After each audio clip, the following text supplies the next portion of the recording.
Desejo, vontade e Dharma. Meu nome é Sérgio Seixas, do Grupo Terra de Rudá. Hoje eu vou trazer um assunto que eu acho de extremada importância. Aliás, quero falar antes duas coisas. Primeiro, de uns tempos para cá, eu faço os vídeos no celular, né, e coloco nas redes, coloco não só no Instagram, mas também no YouTube. E ele tá vindo, a partir de um determinado momento, logo no início, ele não fica sincronizado entre a minha fala e a minha dicção, a minha voz ali. Me parece que é um problema do celular, né? Todos os vídeos, se vocês ouvirem todos os vídeos, todos são normais, mas de uns mais recentes para cá, tem esse problema que é um pouco desagradável de ficar vendo. Eu estou com a suspeita de que seja o celular que a partir de um determinado momento ele dá um trancozinho, que eu não sei o que é, nunca aconteceu isso, mas os últimos para cá vem acontecendo. O segundo ponto que eu queria colocar para vocês é que o tema que eu vou trabalhar hoje, ele foi abordado no tema da semana do Tornar-se Presente, ontem, na sexta-feira. Aliás, falando nisso, eu quero convidar vocês.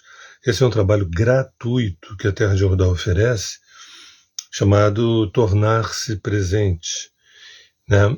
Que é uma série de conteúdos, de vídeos, de textos, de postagens, de meditações, né? Tudo isso gratuito, entregue diariamente por 5 terapeutas. A gente faz esse trabalho já há muitos anos. Na verdade, esse ano, em dezembro, vai estar fazendo 10 anos que o Tornar-se Presente existe. Se você quiser participar, não paga nada, é totalmente gratuito. Entre em contato com a Rosa Valgode no DDD 21 988769685. É no WhatsApp, não no celular, é no WhatsApp, 988769685. Ontem eu desenvolvi esse assunto, que a meditação ela partiu desse tema, e o tema foi até você não se pertence, você está a serviço do caminho chegado. Mas eu queria abordar o comentário, que ontem foi abordado na meditação, mas eu queria fazer um desenvolvimento astrológico. Eu queria aprofundar esse tema, que é muito importante. Que, via de regra, nós ficamos no desejo, ou com medo do desejo, né, ou reféns do desejo. Mas eu queria falar de alguns extratos do desejo. Por exemplo, o comentário do tema de ontem, no Tornar-se Presente, na meditação, né, é o seguinte: desejos do ego, necessidades no mundo, sintonias da alma, vontade do espírito e decretos do Dharma. Ou seja, tem aí umas camadas, né? Desejos do ego, necessidades no mundo, sintonias da alma, vontade do espírito e decretos do Dharma. Eis o prumo que habita o acaso. Eis o anzol que te fisga para o alto. E eu queria só que o aprofundamento, esse material, ele está tanto no Instagram da Terra de Rudá, né, quanto foi postado também nos grupos de WhatsApp, que é esse trabalho gratuito que a gente faz. Mas hoje eu queria fazer um complemento que eu acho muito relevante, que é convidar a astrologia mais especificamente para desenvolver esses assuntos, quais sejam os desejos, as diferenças entre desejo, necessidade, sintonia, vontade e decreto. Né? Não entendam que isso são teorias filosóficas assim masturbatórias. Não, isso é uma observação na prática. Uma observação, sempre eu gosto de lembrar que a minha experiência com astrologia, de estudar, de pesquisar, de ler, de me informar, de conhecer, mas são 43 anos de clínica, entendeu? Então, quando isso vem à tona, não tem qual é a fonte bibliográfica que você pesquisou para falar dessas 5 instâncias? A minha clínica, a minha observação orgânica, vivencial da clínica. Então eu queria comentar, isso talvez desdobre para vocês algumas reflexões. Outro dia também eu vi um uma mensagem, né, um comentário numa live minha dizendo assim, você podia falar em português, né? Eu entendo que eu tenho falado astrologuês, mas tenho também traduzido esse astrologuês. Mas mesmo traduzindo o astrologuês, quando eu falo de quadratura, quincunxo, trígono, Plutão, Saturno no ascendente, etc., eu acho que tem algumas pessoas que falam assim, do que esse cara está falando? Mas eu sempre procuro fazer uma tradução não exatamente didática, porque eu não estou afim de ser didático. Depois de décadas dando aula, eu estou afim de compartilhar conhecimento de uma forma gratuita, né? E que me dê prazer, vamos dizer assim. E uma coisa que eu fico muito feliz é perceber uma quantidade de comentários de pessoas que sabem o seu ascendente, a sua lua, onde é que está a Lilith, onde é que está a Vênus, onde é que está o Marte. Eu falei, gente, o mundo tem esperança, porque não são apenas curiosidades que as pessoas acabam se aproximando, é uma tentativa de autoconhecimento.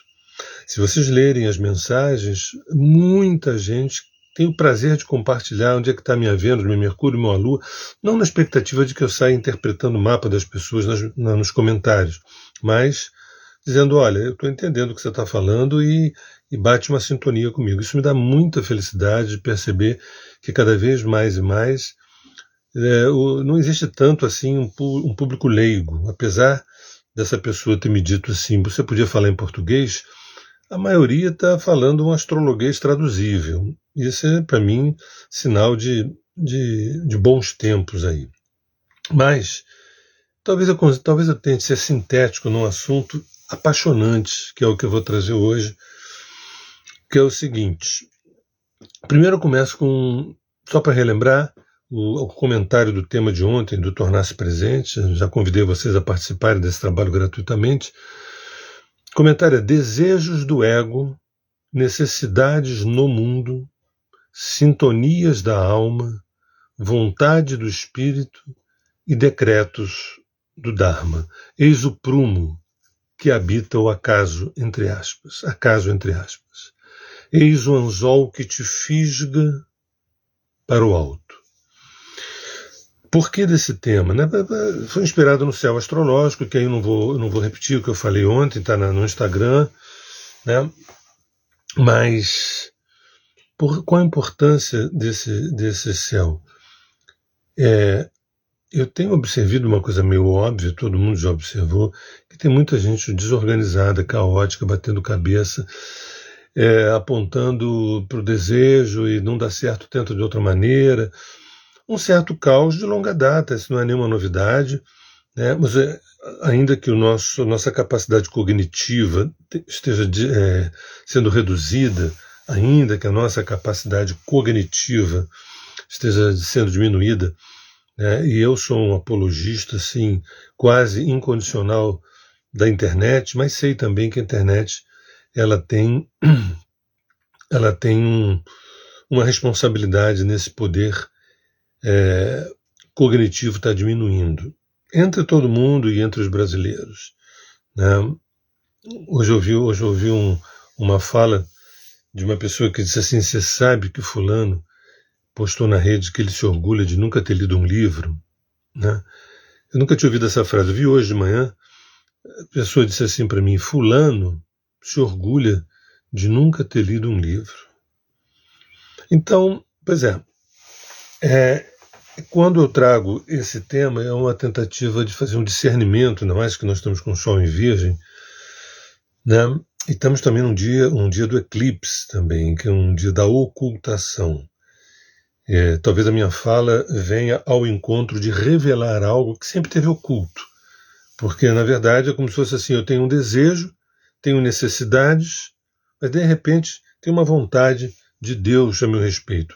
Eu vou decodificar em 5 etapas e vou tentar ser sintético, porque isso aí dá alguns cursos maravilhosos. Então vamos lá. O primeiro que eu coloco nesse tema é desejos do ego. A gente sabe muito bem, não precisa dar tantos exemplos, são desejos imediatos, superficiais, periféricos, que não tem nenhum problema a gente poder querer vivenciá-los, exceto se um dia a gente descobre que se esses desejos são autolesivos, são desejos que acabam, de alguma forma, nos depreciando, nos desqualificando, quem sabe até nos destruindo. Né? Nem preciso falar de pessoas que têm desejo de se aproximar de algumas drogas letais, porque sentem esse desejo, só que quando a gente vai, qual é a origem desse desejo, qual é a natureza dele, a gente vai descobrindo um buraco enorme nas pessoas. Então, normalmente, esse desejo periférico, a gente encontra as informações sobre eles na posição de Vênus e Marte no mapa. O prazer de Vênus, as empatias de Vênus, os desejos mais eróticos de Marte. E pode ser profundo? Tudo pode ser profundo. Tudo pode ser profundo. Mas, via de regra, a gente quando pulsa, né, essa manifestação de Vênus tem a ver com a beleza, com a forma, com a estética, e de Marte tem a ver com um certo domínio erótico, vamos dizer assim, uma pulsão erótica, via de regra, é do território do ego, é do domínio do ego. Mas ainda assim, falando do desejo, a gente vai encontrar duas instâncias, o Plutão e a Lilith, que não é necessariamente do ego, mas são forças instintuais. São forças instintuais que marcam também a fronteira entre o instinto e o desejo. Então a gente tem a Vênus, a gente desce para o Marte, a gente desce para o Plutão, e a gente acaba descendo para a Lilith. Só que Plutão não é exatamente um desejo do ego, mas é um instinto de morte e renascimento, de transformação, processo de cura e de um desejo enorme. Tanto é que nas fantasias eróticas nossas o Plutão tem uma instância muito importante de instintos que vão para além do meu padrão estético. Às vezes eu gosto de um corpo assim, gosto de um sexo assado e de repente a gente descobre, através de uma determinada relação, que eu tenho alguns prazeres que eu não sabia que tinha. Alguns dos quais podem ser até aspectos sadomasoquistas, podem ser perversos, outros nem tanto. Né? E uma das funções do sexo é revelar para a gente essa paleta de cores que somos nós. Aliás, tem um vídeo interessante que eu fiz no Instagram do 639app. Eu fiz um vídeo sobre sexualidade e que deu uma viralizada sobre a explicação dessas camadas da sexualidade. Então o desejo, ele parte de um apelo até visual da Vênus, um apelo mais orgânico, erótico de Marte, mais do inconsciente do Plutão e ainda mais inconsciente da Lilith. Só que a Lilith é como se fosse uma espécie de oitava de Plutão, 2 oitavas de Marte, quem sabe 3 ou 4 oitavas de Vênus. Então, aí são vozes, são apetites mais surpreendentes ainda, que muitos de nós, sendo moralistas, temos medo da Lilith. Por isso tem todo uma fala contra a Lilith, como se a Lilith fosse alguma coisa necessariamente pecaminosa. Nada é pecaminoso a priori. Pecaminoso é a gente pegar coisas interessantes e usar para o mal. E o que é o mal? O mal é todo investimento na cisão. E o que é o mal? O mal é todo investimento que a gente faça de virar as costas para a fonte primordial que é em nós. Quando a gente vira as costas para a fonte primordial que é em nós, ou para o self que é em nós, ou para o vazio pleno que é em nós, a gente vai estar no caminho do mal, que é o caminho da divisão, é o caminho da cisão, é o caminho do apartamento, do apartar. Quando eu dou... Então, o desejo, as primeiras duas camadas de Vênus e Marte falam de uma questão mais egóica, e as duas últimas de Plutão e Lilith já falam de forças instintuais, mas que mexem muito com o palato, com o desejo. Aí a gente dá um passo adiante e a gente fala das necessidades no mundo. Então, o que é necessário que eu faça? Ainda que eu tenha o desejo de viver um fim de semana prolongado, um feriado prolongado, quem sabe de não ir trabalhar essa semana, poder ficar maratonando uma série, né, poder ir para a praia, né, esses desejos, né, as necessidades no mundo é o seguinte, olha, você tem um boleto para pagar dia 15, você tem que levar a criança para a escola, na verdade você tem que ir no supermercado fazer compras que a geladeira está vazia, você tem que pagar aquela dívida que você estava devendo fulano, e blá, blá, blá, blá, blá, blá, blá. Tudo isso a gente sabe. E essas são funções, são pulsões psíquicas por Saturno e Mercúrio. O aspecto mais racional, objetivo, pragmático, é como se fosse uma espécie de planilha do mundo, uma espécie de superego do mundo, que diz assim, escuta, tudo bem, o que você quer, ok, mas o que você pode fazer? E não é só o que você pode, o que você dá conta de fazer. Não adianta você desejar mundos e fundos, porque você não dá conta de fazer. A segunda instância são as necessidades que o próprio mundo à volta, né, nos coloca. Então, em linguagem freudiana, a gente poderia dizer que esse desejo que eu me referi a Vênus, Marte, Plutão e Lilith tem a ver com o id, esses impulsos, esses instintos inconscientes. Né? E as necessidades no mundo têm a ver com o superego, que é essa noção de isso pode, isso não pode, você não tem condições de fazer isso, você tem que cumprir com aquela função, etc, etc. Isso tudo a gente sabe. A gente dá um passo adiante, aí agora começa a ficar mais sofisticado. A terceira que eu coloco aqui, sintonias da alma. Então vem dos desejos do ego, as necessidades no mundo, as sintonias da alma. Essas sintonias, essas reverberações da nossa alma, para perceber, para sentir um aroma de que esse caminho está meio errado. Gozado, eu tive um sexto sentido, gozado, eu tive uma sensação, um sentimento de que alguma coisa está muito errada, não sei o quê. Ou aquela pessoa, eu achei que... Né? Sabe quando você olha uma cesta de maçãs lindas e no meio delas tem uma podre ali? Pois é. Então, e também ao contrário, né?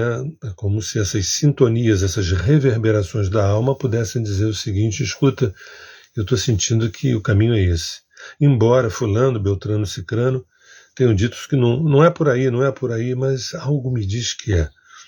A alma é uma instância que dá anuência a alguns sentimentos, ainda que a gente de repente não dê conta de provar racionalmente. Provar racionalmente que essa escolha é uma escolha coerente ou certa. Ah, sei lá, eu senti que devia e fui e deu super certo. Né? Ou senti que não deveria ir e, graças a Deus, a coisa não funcionou e eu não embarquei nesse barco furado. Né? Todos nós temos isso. Quando a pessoa também se orgulha de ser um cabeção, ser super racional, um pragmático, objetivo, achar que todo mundo que se emociona é delirante, achar que todo mundo que tem um sexto sentido é realmente delirante, aí começa a guerra dos sexos, porque parece que a mulher, né, e seus possíveis desvarios das menstruações e tudo mais, para muitos homens é uma ameaça ao bom senso, à lógica, à racionalidade. É uma dificuldade, né? O feminino é um mistério para os homens apressados. Né? Vou repetir essa frase. O feminino é um mistério, um grande mistério para homens apressados, homens acelerados, homens mais superficiais. Né? Então, quando falo de sintonias da alma, eu estou trazendo algo mais desse feminino receptivo, desse cálice. Porque logo o momento seguinte é a vontade do espírito, que também é uma força mais lancinante do fogo, né, desse masculino. A vontade do espírito não é igual às reverberações da alma. A alma está mais próxima do mundo manifesto. O espírito está mais próximo daquilo que seria um centro regulador em algum lugar ou em todos os lugares, né? Que é invisível, que a gente chama de vazio pleno, esse vazio pleno que está existindo nesse momento que eu falo, que a gente chama também de agora, vamos dizer. Então a vontade do Espírito, talvez alguém pudesse dizer assim, mas a vontade de Deus, podemos falar, a vontade de Deus em mim. Essa palavra Deus não é monopólio de nenhuma religião, tá? A palavra Deus não cabe, o número dessa palavra não cabe em nenhuma religião, absolutamente nenhuma religião. Então, pelo menos na minha boca, quando eu falo a palavra Deus, ou vazio pleno, ou nada fértil, ou fonte primordial, ou agora, vamos dizer assim, eu estou falando de algo que a gente pode se atrever a falar disso 0,5% ou 1%, né? Porque a gente não dá conta, a gente não tem carpintaria cognitiva para aferir esse grande mistério que é o vazio pleno, e que a gente pode falar e ter certeza, como eu falo e tenho certeza, de que esse vazio pleno é essa fonte primordial, esse self, esse agora, esse Deus, é o único corpo que existe em todos os universos, e está tudo isso presente aqui e agora, enquanto eu falo, em todas as coisas. A ponto de eu, como místico, poder dizer que eu não conheço nada que não seja animado. Eu não conheço nada que não seja animado, né? Ou seja, tudo tem alguma alma. Mesmo que diga assim, mas vem cá, a lataria do meu carro? Pois é, esse é um papo para a gente conversar mais na frente.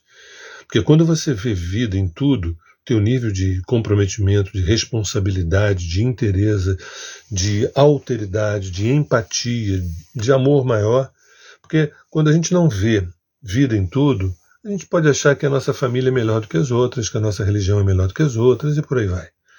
Então essa vontade do espírito, que é a quarta instância, nós passamos pelos desejos do ego, pelas necessidades que o mundo nos coloca, pelas reverberações e sintonias da nossa alma e desaguamos na vontade do espírito, que é uma força que a gente pode chamar de intuição, não exatamente de inspiração, mas de intuição, que nos coloca no caminho certo, né? No nosso caminho, né? O espírito, a vontade do espírito é uma demanda que vem desse vazio fértil, desse agora, né? Dessa fonte primordial. Enquanto a reverberação da alma, as sintonias da alma, é alguma coisa que está mais próximo assim, da minha estrutura psíquica, vamos dizer assim. E aí, por último, se é que existe por último, né, são os decretos do Dharma. Os decretos do Dharma significam o caminho através do qual, o caminho do João, através do qual o João se torna João. O caminho através do qual a Maria, através da Maria, se torna, né, Maria. Então, isso tem que ficar claríssimo, porque tem gente que acha que pode ser qualquer coisa, pode ser qualquer caminho, pode ser qualquer lugar, pode ser isso e aquilo, porque nós temos o arbítrio. Nós temos uma camada periférica de arbítrio. Nós temos uma camada periférica de arbítrio. Mas esse arbítrio tem limites. Porque, na verdade, a gente foi convocado a estar aqui para realizar algumas obras que cabem a mim, cabem a você, cabem ao outro. Quer dizer, obras que são singulares. E o mapa natal, o mapa dármico, a arcoastrologia tem a obrigação de revelar qual é o projeto da tua alma. Qual é o projeto desse espírito? Qual é o Dharma, o teu Dharma? Existe um Dharma coletivo. Já falei sobre isso, não vou tocar isso agora. O Dharma da humanidade, digamos assim. Mas existe o Dharma individual.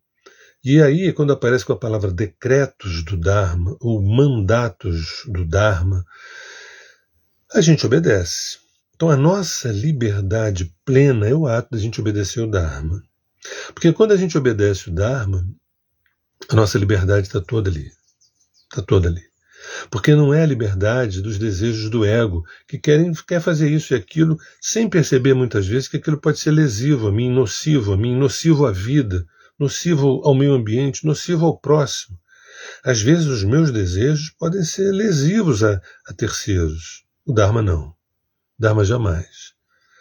O Dharma, se você está no teu caminho, sem você querer, você está propagando energia de centramento, energia de prumo, energia de jornada, de caminho evolutivo.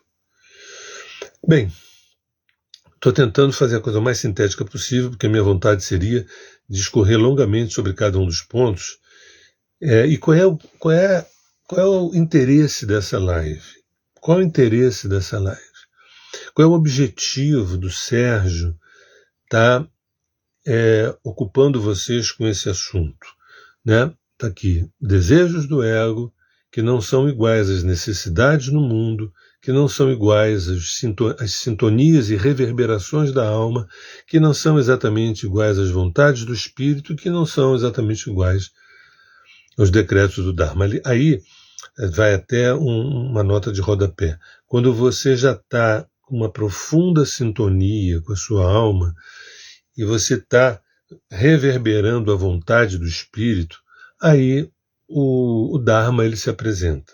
O Dharma se apresenta. A lei, o caminho se apresenta, independente de ter feito o mapa, do mapa dármico, independente. Porque, às vezes, uma pessoa nunca jogou um tarô, nunca jogou uma runa, nunca jogou um Xing, nunca abriu um livro do Xing, nunca se interessou por Kabbalah, nunca fez um mapa astral, mas é uma pessoa tão conectada com o natural e com a natureza que ela percebe tudo isso, embora não saiba dar nome aos bois. Embora não saiba dar nome aos bois, ela está em contato com a alma, sabe as necessidades do mundo, tem um desejozinho de poder comer uma comida diferente, sabe quais são as necessidades do mundo, se eu tenho dinheiro para comprar essa comida, né? Sente o que a alma está pedindo, sente a diferença entre a potência erótica desse espírito e o Dharma, ele emerge de dentro da gente. Né? O teu caminho é esse aqui, vai e faz. E sempre lembrando que o Dharma não é uma filosofia, sempre lembrando que o Dharma não é uma filosofia que a gente diga assim, nossa, que interessante, que legal, eu acredito nisso, né? Mas, infelizmente, eu não posso me pautar pelo Dharma porque eu tenho que pagar contas, né? É bom fazer um pouco de ironia nesse particular, porque, olha só, gente, o Dharma não tem nada a ver com isso. Sabe quando diz assim, você já leu Nietzsche, você já leu Hegel, né? Você já se aproximou do budismo, né? ou do Zen, ou do taoísmo. Assim, olha, gente, eu acho isso tão legal, tão interessante, mas eu não tenho tempo, porque eu tenho que trabalhar muito para pagar as contas. Queria colocar que o Dharma não é, na minha visão, não é uma ideologia, não é uma filosofia, não é uma crença. Eu poderia definir que o Dharma é quando o javali se exerce javali. O Dharma é quando um ipê roxo se exerce ipê roxo. Né? Quando um quartzo rosa se exerce quartzo rosa. Agora, quando o João se exerce João, quando Maria se exerce Maria, é mais complexo. Porque eu posso achar que eu estou me exercendo e, na verdade, eu estou repetindo padrões culturais, hereditários, ancestrais, familiares, educacionais, políticos. A nossa saga civilizatória, ao contrário do javali, ao contrário do quartzo rosa, por exemplo, a nossa saga é que a gente tem um nível de arbítrio, a gente não tem só instinto, a gente tem um nível de arbítrio que a gente pode escolher coisas nefastas. E a gente escolhe coisas nefastas, com algum prazer mórbido, com algum prazer perverso. Então, quando diz assim, puxa, mas então é tão simples assim, né? O Dharma é o javali se exercer javali, o ipê roxo se exercer ipê roxo, né? O oceano se exercer oceano. Agora joga isso para a civilização humana, joga isso para o Homo sapiens. O Dharma é a Maria se exercer Maria. Você está se exercendo, Maria? Quem você é? Tem gente que diz, eu acho que sim. Tem gente que diz, não sei, talvez. Tem gente que diz, não, acho que não, porque minha vida está muito ruim. Então, o buraco é mais embaixo. Quando eu falo essas 5 camadas, também com o objetivo de organizar os nossos apetites. Porque quando a vida está tão caótica, eu posso também caotizar meus apetites e querer coisas que não encaixam na pirâmide do espírito, que não encaixam na pirâmide, na pira do espírito, da alma, do Dharma. Então é muito importante que a gente se detenha nesses 5 tópicos que eu vou repetir: os desejos do ego, a camada mais periférica, as necessidades do mundo se colocando para a gente, de sobrevivência material, sobrevivência emocional, sobrevivência profissional, sobrevivência, né, intelectual, também de afirmação no mercado e tudo. As sintonias da alma, as reverberações que a alma sente quando se depara com determinadas situações, ela acende um sinal verde, ou um sinal amarelo, ou um sinal vermelho, tipo vai, ou atenção, alerta, ou então para. Né? A vontade do espírito, que é uma força que vem de cima e vem de dentro e diz: é isso, é isso. O espírito, ele fala: é isso, eu sou, vamos dizer assim. E o Dharma já é o caminho com essa costura toda. É o caminho com essa costura toda. Então a importância dessa minha fala de hoje é tentar mostrar que nós, quando ficamos reféns do desejo e das normas do mundo, a gente fica à deriva. Não existe apenas os meus desejos, que muitas pessoas chamam de vontade. Eu aqui diferencio desejo de vontade. Desejo de vontade. Né? E quando eu falo, no final do tema, que diz assim: eis o prumo que habita o acaso entre aspas, ou seja, a gente pensa que as coisas aconteceram fortuitamente, quando na verdade a psique, ela projeta aquilo que tem que voltar para a gente. A psique nossa projeta, né, a situação ou a pessoa que tem que voltar para a gente se ver. Né? Tem um conceito na Terra de Rudá, como também no 639, né, no app, que é o espelho-janela. Esse conceito é muito importante porque a gente, numa relação, a gente tem um espelho onde a gente se vê a partir da relação. E na medida que eu vou aprofundando, crescendo, me desenvolvendo, me amadurecendo emocionalmente, psicologicamente, esse espelho se transforma numa janela. Na medida que eu recolho as minhas projeções, que eu não só me vejo, mas eu enxergo o outro. E não só enxergo o outro, como enxergo tudo o mais a partir dessa relação, esse espelho se abre em janela. Esse é um conceito da Terra de Rudá e também do 639 aplicativo. Né? Muito importante, porque já muitas fichas caem. Quer dizer que as minhas relações, eu tenho um espelho primeiro, e que se tudo correr bem, esse espelho vai se transformar numa janela, num enorme janelão aberto para inúmeras paisagens. Essa é a potência de uma relação. Gente, calar-me-ei, um beijo no coração. Eu acho que vocês entenderam a proposta dessa minha fala de hoje. A gente aos pouquinhos tentando dar um basta nessa coisa da desorganização, do caos, da confusão, do tô meio perdido. E a última live eu deixei claro uma mensagem: não adianta a gente querer se organizar, não adianta a gente querer se organizar, a gente querer, você tem que ter foco, tem que ter metodologia, tem que ter método, você tem que ter, né, disciplina, muita disciplina, se isso tudo não está a serviço de uma grande paixão. E essa grande paixão não são as paixões exatamente humanas, são as paixões divinas que moram dentro da gente. As paixões humanas são muito bacanas até a terceira página. A partir da terceira página eu estou me referindo às paixões divinas que moram dentro da gente. Se a gente não acessa as paixões divinas, aquelas que vivificam o Dharma, se a gente não acessa, para que ter disciplina, foco, paciência, metodologia? Isso está a serviço de quê?